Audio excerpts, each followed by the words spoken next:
शूटिंगचा पहिला दिवस आहे आणि आपण हे असे विद्रूप का दिसतोय, पण तीच ह्या भूमिकेत. थँक्यू सो मच आधी मला एवढी छान कॉम्प्लिमेंट दिलीस. आणि नमस्कार सगळ्यांना.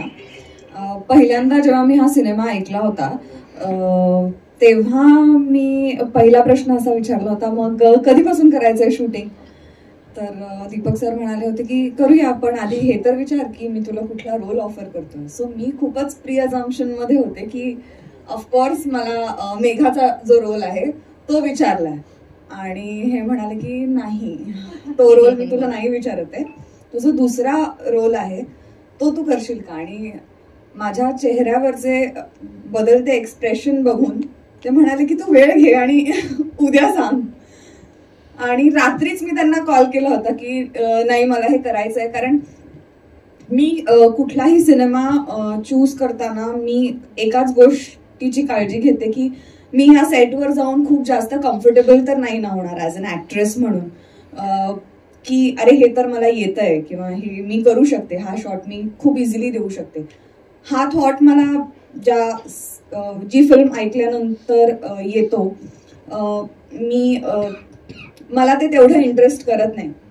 पण ह्या रोलने मला इतकं अनकम्फर्टेबल केलं आणि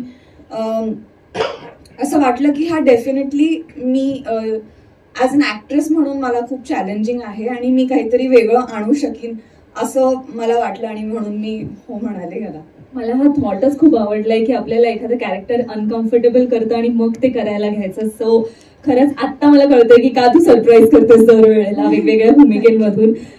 पण खरंच हे तुझ्यासाठी अनकम्फर्टेबल असणार, पण ती प्रोसेस करत असताना ते कॅरेक्टर प्ले करत असताना अनेक टास्क, अनेक चॅलेंजेस तुझ्या समोर आले असतील. जसं की एवढा मोठा ऍक्शन डिरेक्टर आपल्या या फिल्मला लाभलेला आहे विक्रम मोर, तर त्यांनी तुला काही डिरेक्ट केलं किंवा काही सिक्वेन्स आहेत जे मला प्रॉमिनेंटली माझ्या शूटिंगचा पहिला दिवस आठवतोय.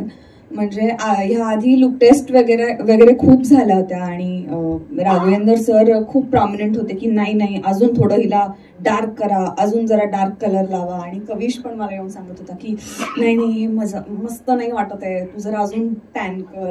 मग ते सगळं झालं होतं, पण ते काही तासांसाठी झाली होती ती लुक टेस्ट. आणि 2 दिवसानंतर शूट होतं. आम्ही सगळेच तिथे होतो. मी तयार झाले पूर्ण नक्षलाईटच्या कॉस्ट्युम मध्ये आणि तो सगळा मेकअप. आणि मी आरशात बघितल्यावर मला सिरियसली रडू आलं आणि मी 10-1 मिनिटं रडत होते की आपण हे काय करतोय, किंवा शूटिंगचा पहिला दिवस आहे आणि आपण हे असे विद्रूप का दिसतोय. पण तीच ह्या भूमिकेची गरज होती आणि हेच चॅलेंज होतं या भूमिकेचं. आणि म्हणूनच ही भूमिका वेगळी दिसणार आहे आणि म्हणूनच मला ती करावी वाटली. पण मला आय मस्ट से की अजिबात विद्रूप वगैरे नाही दिसत आहे, पण हे एक वेगळं कॅरेक्टर दिसतंय. विद्रूप म्हणजे असं कायम मुलींना सुंदर दिसायची आणि कॅमेरा समोर छान मेकअप करून जायची सवय असते, ते ब्रेक करण्यासाठीचा तो एक ब्रेकिंग पॉइंट होता माझ्यासाठी पहिला दिवस. पण मला असं वाटलं की 1-1.5 तासात मी ओके होते परत, की ठीक आहे मी हे चॅलेंज म्हणून स्वीकारलंय आणि तेच मला ओव्हरकम करायचं. And I think we should say thanks की तू हे चॅलेंज म्हणून स्वीकारलंस आणि आम्हाला तुला काहीतरी एक वेगळं करताना पाहायला मिळणार आहे या सिनेमातून. वेल, आता सेम एक क्वेश्चन तुझ्यासाठी आहे. एक कन्नडा काहीतरी मला सांग ना, एखादं वाक्य. ನೀವು ಸ್ವಲ್ಪ ಕನ್ನಡ ಬರ್ತದೇನೆ? एवढं नाही. येस, कन्नडा गँग is clapping hands for me. Thank you. असं एकदा परत प्लीज आमच्या. ನೀವು ಸ್ವಲ್ಪ कन्नड ಬರ್ತದೇನೆ, पूर्ण मला येत नाही. चुकीचं बोलतेय का मी?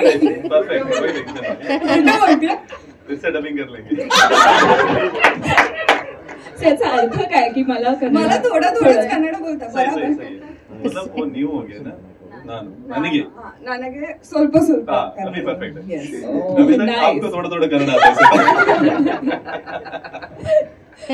बट खरंच खूप छान. आणि मला असं वाटतं आणखी एक क्वेश्चन दोघांसाठी पण आहे हा प्रश्न मला. एक तर कविश डेफिनेटली बहुत शुरू से आप इस फिल्म के साथ हो, ये फिल्म 2 लँग्वेजेस में करनी है, ह्या थॉट साठी तुला काय म्हणजे वाटलं की तुला सुरुवातीलाच कळलं होतं आपण ही 2 लँग्वेजेस मध्ये करतो? नाही, मला सुरुवातीपासूनच माहित होतं की ही आपण 2 भाषेत शूट करणार आहोत.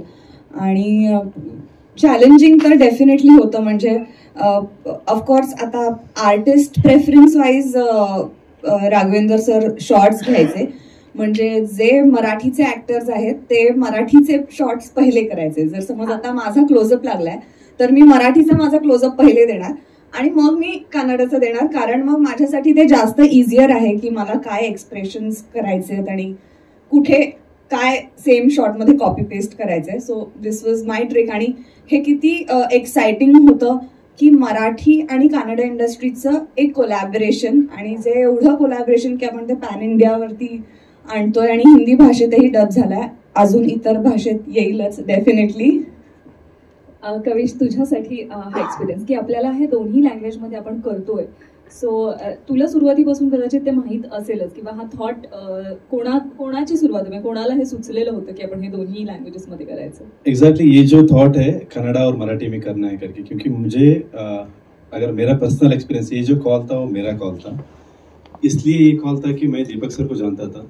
उससे बढ़कर कॉल ये था कि मैं मुंबई में 10-12 साल था. मुंबई ने मुझे बहुत कुछ दिया, महाराष्ट्र ने मुझे बहुत कुछ दिया है in terms of. After my 10th मैं मुंबई आया था, देन मैं इधर स्टडी किया. उसके बाद मुंबई ने एजुकेशन दिया. मेरा जो दोस्त है मुंबई से है, मेरा जो प्रोड्यूसर्स है मुंबई से है, तो महाराष्ट्र ने मुझे इतना कुछ दिया है. मैं अगर महाराष्ट्र के लिए कुछ भी नहीं, ये सब जो कर रहे हैं हम लोग बेसिक है, मतलब 0.1% भी नहीं है. बट जब मैं सोचता हूँ कि हजारों लोग, लाखों लोग डेली आते हैं महाराष्ट्र में, अगर मैं कभी फिर से घूम के देखूंगा ना, कविश शेट्टी नाम का कोई तो एक नाम होना चाहिए था मुझे. That's what the feeling. Literally I genuinely mean it. Thank you so much. मला हे एक्झॅक्ट कविश हे असंच बोलला होता आमच्या पहिल्या मीटिंग मध्ये, आणि मला इतकं आवडलं कारण मी मुंबईची मुलगी आहे आणि माझ्या शहराबद्दल एवढं प्रेम घेऊन हा एका वेगळ्या शहरातनं आलाय याचं मला खूप कुतूहल होतं आणि मला असं वाटलं की ह्याच्याबरोबर कोलॅबरेट आपण केलंच पाहिजे या फिल्म बद्दल. कन्नड़ा मैं डेफिनेटली करता हूँ क्योंकि मेरा मातृभाषा. अगर मैं जो फिल्म करता हूँ वो मेरा मम्मी नहीं देख सकती तो वो फिल्म करके कुछ मतलब नहीं है. बट यहाँ का जो इमोशन है इसने मुझे जिंदगी दी है, तो ये जो इमोशन मैं कभी एक्सप्रेस नहीं कर पाऊंगा. इवन जो मैं कर्नाटक में भी यही बोलता हूँ कि महाराष्ट्र मेरे लिए पिताजी के जैसा है, कर्नाटक मेरा माँ है. क्या बात आहे. मला वाटतं हे खऱ्या अर्थाने आपण आंतरजातीय आंतरप्रांतीय असा हा सिनेमा तयार झालेला असं आपण म्हणूयात, कारण की दोन वेगवेगळ्या लँग्वेजेस आहेत, वेगवेगळ्या ठिकाणच्या या सगळ्या गोष्टी एकत्र आलेल्या आहेत. आणि आता एक फायनल क्वेश्चन जो आपण मगाशी इथून आपल्याला सांगायचं होतं ते म्हणजे आपले जे डिरेक्टर आहेत राघवेंद्रजी यांच्याविषयी ते खरंच खूप गोड बोलले, खूप काम वाटले मला. पण मला वाटतं की एकदा मला काहीतरी एखादा किस्सा तुम्ही सांगितला तर खूप आवडेल. डेफिनेटली बताएंगे. सबसे पहले वो किस्सा विराट बताएंगे. विराट, आता तर नक्कीच ऐकायचंय की अनेक आहेत. ओके, एक कुठलाही किस्सा आम्हाला राघवेंद्रजी यांच्याविषयी, कारण आय थिंक मला वाटतं मी त्यांना इन्व्हाइट करते. Sir Raghavendraji please join us. Sir please आइए सर. आज ट्रेलर के बाद बात करेंगे ऐसा आपने ही कहा था, तो एक बार आप प्लीज यहाँ आ जाइए. हाँ सर, 2 सीन समझा ना आपको.